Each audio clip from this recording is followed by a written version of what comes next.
It's an honor and privilege for me to introduce our speaker. Her name is Dr. Espinosa, and Dr. Espinosa has 11 years of experience working in higher education, having worked at both a 4-year and 2-year institutions, including Harvard University, Columbia University, Stanford University, Diablo Valley College, Foothill College, and Los Medanos College. She brings a wealth of knowledge and expertise in higher education administration.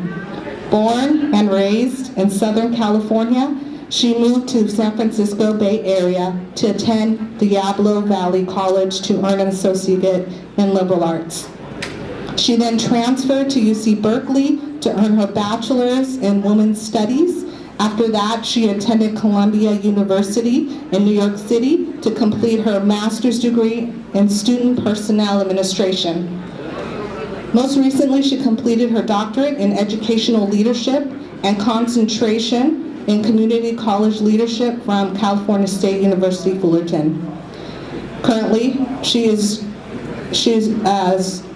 just had an article published as the second author about the challenges facing LGBT students in the community college. That was printed in the LGBT Journal for Community College.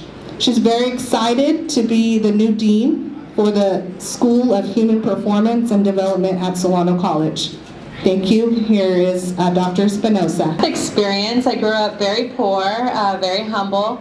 My mother came from Culiacan, Sinaloa in Mexico, and she came here when she was about 16 years old.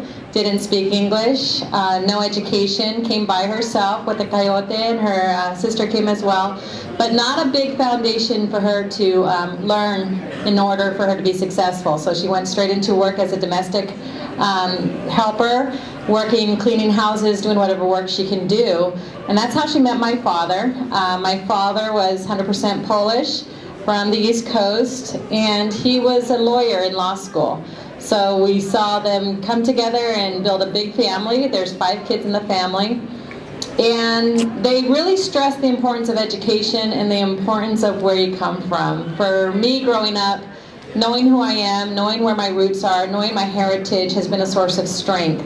And being half Polish and half Mexican, and hearing all those racist jokes and terrible things people say about being Polish or Mexican, you kind of had to have a pretty thick skin. Poles aren't very smart in the stereotypes, and Mexicans aren't known for being very ambitious. So I felt a lot of pressure to even do anything, let alone to really strive for something more. And I realized really quickly that it wasn't just where you come from, but it's how you see the world and how you let other people see you that makes the difference. Being Latino, we have a very long history, a proud history of struggle. We have faced oppression, we have faced colonization, we have faced slavery, we have faced civil wars, we have faced indigenous peoples being trampled on and losing their rights and facing egregious attacks both internally and externally by different governments and different peoples. But the one thing that binds us all together is this power to overcome and power to accept these challenges. And they always say that you could determine a person's strength by how they act at a time of a crisis. And for me, I felt like I faced crisis on multiple different occasions in multiple different ways, from growing up poor, from not having enough food to eat, not having enough clothes to go to school. I vividly remember losing one of my shoes and not being able to go to school because that was my only pair of shoes. I couldn't go to school. And that, those kind of experiences stick with you. It reminds you of how important it is not to take things for granted. My mother was a young mother. She got married at 18, had 5 kids within 5 years, and then she got sick, and then she passed away. She was 37 years old when she died. I was 12 years old, and all of a sudden facing a future without a mother, not understanding what was going to happen in the future, and realizing that I really needed to be strong for myself, strong for my family. So I tried to do what I could, but in education I wasn't very successful. In high school, I barely graduated high school. I almost failed out of high school completely. and I had to go to night school, had to get extra credit by going to an adult ed school and taking classes there. I just didn't like high school. It seemed to me a waste of time. But at the same time, I wanted to be successful, wanted to do something more with my life, and I thought, well, what can I do?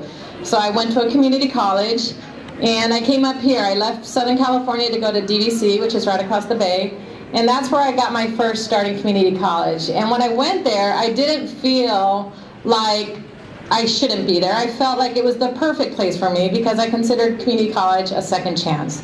It was a second chance to start over. It was a chance to do over. It was a chance to just basically do what I wanted to do on my own terms. I set my own schedule. I took classes that I liked.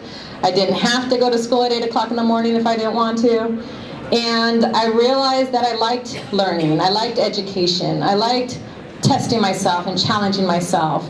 And community college was the first time I took a class and I got an A. The first time ever. That had never happened before. And all of a sudden, I started to think, well, perhaps I'm not too dumb. Perhaps there is a future here. So I started working hard and taking the classes that I really liked to take. So I took my women's studies classes, and I was learning more about my own history, where I came from, what my people were all about. And it was the history I hadn't learned in high school. It was a history you didn't see celebrated and honored. A lot of times when you say, name 12 famous people in history, it's usually a lot of 12 white men. You don't really learn those stories about being Latino, being from a different world, being from the poor, being from people who worked in the land or domestic. So I got strength by learning more about myself, and I think that's why these type of celebrations are so important. It teaches about who you are, what your people have gone through, how we share these histories together, how our heritage can be a source of strength. And that's really what helped me lift myself out of that challenge, and it was through the community college system. So I was able to be a good student at DVC. I decided to apply to the UCs and the Cal States, and I ended up transferring to UC Berkeley, and I majored in women's studies.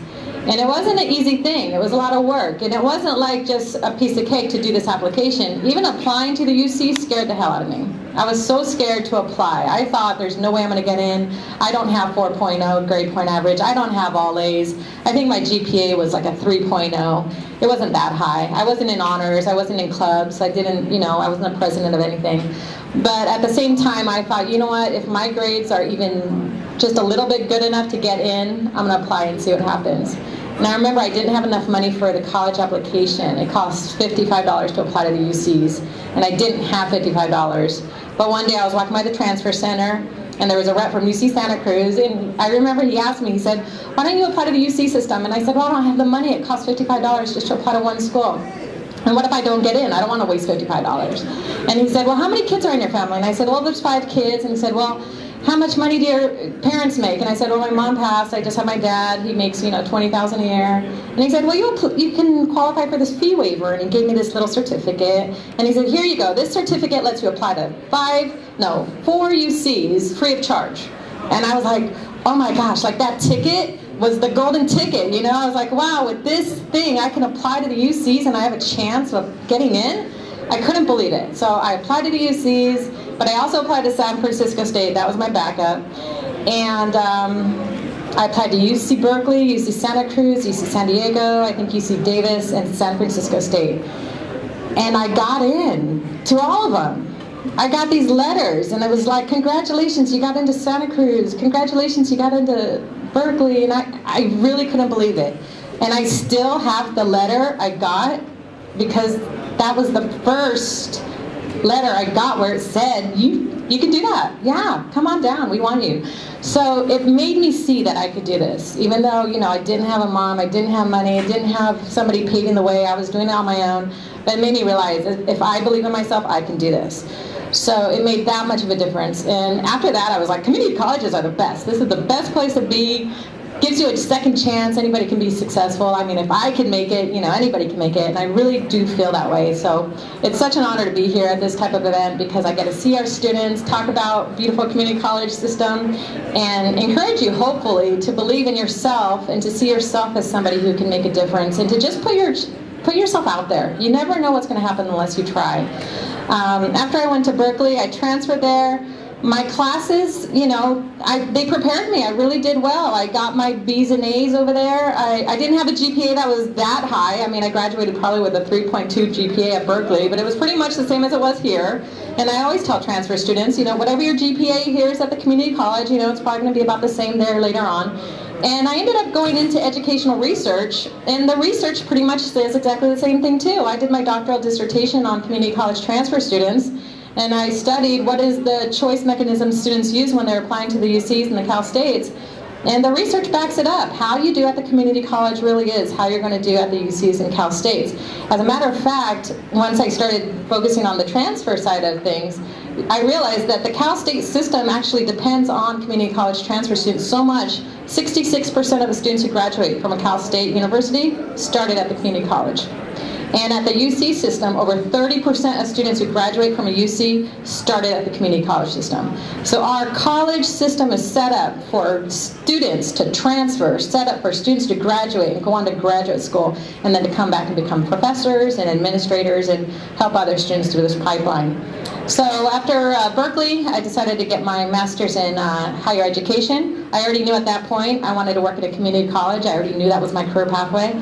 So I researched schools that had good training for administrators in higher ed. And at this time, I was on the East Coast. I wanted to live in Boston. I checked it out. I was living in Boston for 3 years.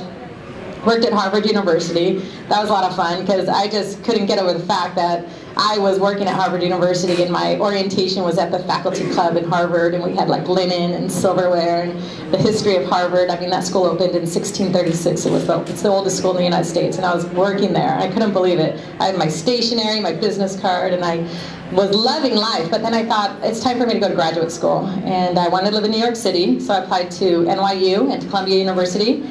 I only wanted to go to the best. I was like, if I'm going to do this, I want to go to the best. And I got into both of those schools, and I was just like, wow. I really still couldn't believe it. I was going to go to NYU, but the program was a 2-year program, and that school cost $45,000 a year. And that was going to cost a lot of money. So I said, no, I'm not going to go to NYU. I went to Columbia because it was a 1-year program. Still a lot of money, but still a lot cheaper. And plus, it's Ivy League. I wanted to try that out. And that's where I went to my master's program, and I met a lot of amazing people at Columbia. You work with the best of the best. You're working with your instructors who wrote your textbook. They're the ones who did that research. They're the ones who studied this. They're the ones who were experts in this field. And they were giving me advice about what I should do and how I could make a difference. And that just propels you further. The more you put yourself out there, the more you're going to get back. And after that, my first job after my master's degree was at a transfer center at a community college in California. And so I was working with transfer students, and I was helping them fill out the applications, and I was doing workshops on how to get the UC fee waiver and how to get the Cal State fee waiver and meet the UC application requirements. And it was beautiful because basically my life had come full circle. I felt as if this system gave me a way out so that I could come back and give others that. So there's a saying, each one teach one. And I feel like working at this school and being in my position where I'm currently at, I not only can teach one, but I could teach many. And I think that's the one thing to never forget is whoever you are, you have that ability to not only teach another person what you've learned, but reach out and teach so many others that have countless results later on in life. So it's an honor to be here. I'm really glad we're doing this event at Solano College. These type of events, they feed your soul, they feed your sense of who you are, your identity. And that's actually the most important piece of what you get out of college. Not your credits, not your grade point average, not the salary, not the resume building tips, but it's that foundation that you have of who you are, what you stand for, what your values are. Because at the end of the night, you're the one who has to go to sleep and be proud of what you did that day, proud of how you helped somebody, proud of how you made a difference. And that's the most important piece. So continue to learn more about yourself, learn more about other cultures, learn more about who you are, where you come from, so that we can build those respect across culture and across our individual self, because that's going to help you grow as a person. So thank you so much. Enjoy the rest of the day. And please stop by. I'm in the 1700 building, and I'm happy to talk to students anytime you want. If you're interested in going to Berkeley or Columbia or Southern California or out of state, I'll help you out. I'll write you a letter of recommendation. I'll help you with your personal statement, whatever you need. So thank you very much.